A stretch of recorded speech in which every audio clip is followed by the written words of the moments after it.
Well, last year it was an impressive performance for University of Toledo quarterback Logan Woodside down in Miami, albeit without a win.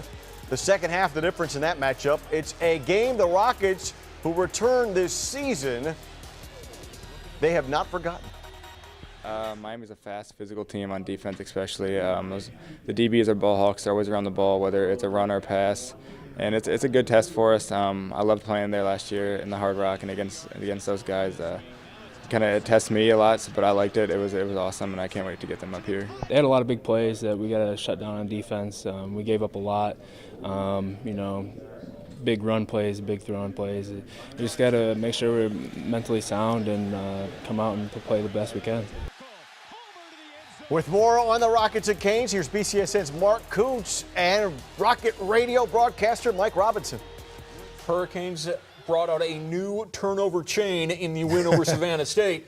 Rockets don't want to see that turnover chain Saturday in the Glass Bowl. Not at all. I think we want to see our own turnover chain as Toledo. We got to focus on tempo and the offense. As long as the offense has a good tempo and a good rhythm, and we saw that a little bit 2 weeks ago with the quarterbacks getting in there. You had a lot of quarterbacks. You had 4 quarterbacks playing the game. Then you also had 6 running backs carrying, and you had 9 guys touch the football. So it's a lot of good things happening on film, and I think that makes Miami in a situation where they say, well, we don't know how to stop it. Last year they said, okay, we got to stop Cody Thompson. They didn't know Deontay Johnson was going to blow up and have 2 touchdowns on him last year. And then they look and say, okay, well, Cody Thompson, Deontay Johnson, what about this slew of running backs? I think this is going to be a breakout week for Seymour and Brian Koback. This is games that they got to have good. The offensive line is a whole lot different than what they played last year, but I think that's a good thing because they have the experience. Jason Candle, his demeanor is always very low-key, very much in control.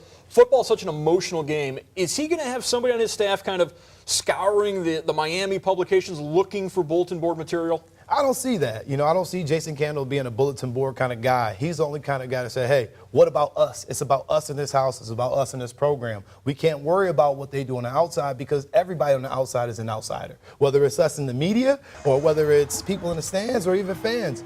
If you're not in that locker room, you're not in that practice room, you don't need to be focusing on anything else besides what this team is going to do. Worrying about what Miami's going to say, how they're going to come in. Sure, we know it's a big game. The players are going to be excited. You have, a dozen players from Florida. About a dozen from Miami, or about half a dozen from Miami, about 12 from the state of Florida on this Rocket roster. So they're certainly going to be keyed up for this. Oh, yeah, they're definitely going to be juiced up. And this is something where they're not looking for bulletin board. They're looking to make a statement here and say, hey, they're coming into our house. These guys are trying to hurt us. They're going to physically try to beat us up. We can't let that happen. And last year, I think they got the confidence because they went in there with a lot of swag going into the halftime. Now, they don't have Mark Walton this year, so I think the Rockets have a good chance to really sustain in that run, which is where they lost the game at.